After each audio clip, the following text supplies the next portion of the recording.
କନ୍ଧମାଳ କଳାକାରଙ୍କ ପକ୍ଷରୁ ଓଡ଼ିଆ ଭାଷା ସାହିତ୍ୟ ଓ ସଂସ୍କୃତି ବିଭାଗ ମନ୍ତ୍ରୀଙ୍କୁ ଦାବିପତ୍ର। ବାଲିଗୁଡ଼ା ପାରମ୍ପରିକ ଲୋକକଳାର ଉନ୍ନତି ପାଇଁ ଓଡ଼ିଆ ଭାଷା ସାହିତ୍ୟ ଓ ସଂସ୍କୃତି ବିଭାଗ ମନ୍ତ୍ରୀ ସୂର୍ଯ୍ୟବଂଶୀ ସୁରଜଙ୍କୁ ଭେଟି ଏକ ଦାବିପତ୍ର ଦିଆଯାଇଥିବା ଜଣାପଡ଼ିଛି। କନ୍ଧମାଳ କଳା ବିକାଶ କେନ୍ଦ୍ରର ସମ୍ପାଦକ ତଥା ବରିଷ୍ଠ ସାମ୍ବାଦିକ ପ୍ରମୋଦ କୁମାର ଦଣ୍ଡସେନାଙ୍କ ନେତୃତ୍ୱରେ ଏକ ପ୍ରତିନିଧି ଦଳ ବାଲିଗୁଡ଼ା ଡାକ ବଙ୍ଗଳାରେ ଭେଟି 3 ଦଫା ଦାବି ସମ୍ବଳିତ ଦାବିପତ୍ର ଦେବା ସହିତ ପୂର୍ବତନ ରାଜ୍ୟ ପ୍ରକଳ୍ପ ସଂଯୋଜକ ବସୁଦେବ ମାଲବିଶୋଇଙ୍କୁ ପୁଣି ଥରେ ଦାୟିତ୍ୱ ଓ ନିଯୁକ୍ତି ଦେବା ପାଇଁ ସଂଘ ପକ୍ଷରୁ ସରକାରଙ୍କୁ ଅନୁରୋଧ କରାଯାଇଛି।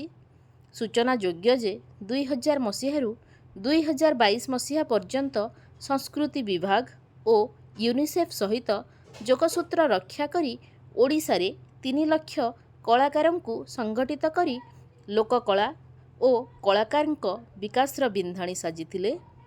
2022 ମସିହାରେ ବସୁଦେବଙ୍କୁ ନାଟକୀୟ ଭାବରେ ବହିଷ୍କାର କରାଯାଇଛି।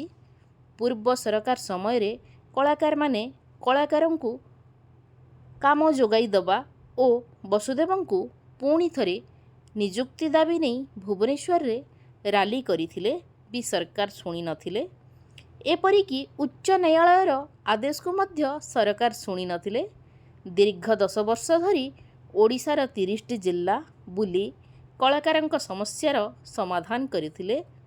ସୂଚନାଯୋଗ୍ୟ ଯେ କନ୍ଧମାଳ ଜିଲ୍ଲାରେ ବାସୁଦେବ ମାଲବିଶୋଇ ଭାରତ ସରକାରଙ୍କ କ୍ରୀଡ଼ା ଓ ଯୁବ ବ୍ୟାପାର ବିଭାଗରେ ଜିଲ୍ଲା ପ୍ରକଳ୍ପ ସଂଯୋଜକ ଭାବେ କାମ କରୁଥିବା ବେଳେ କ୍ରୀଡ଼ା ଓ ସଂସ୍କୃତି କ୍ଷେତ୍ରରେ କନ୍ଧମାଳ ଭାରତରେ 1 ନମ୍ବର ସ୍ଥାନ ଅଧିକାର କରିଥିଲା।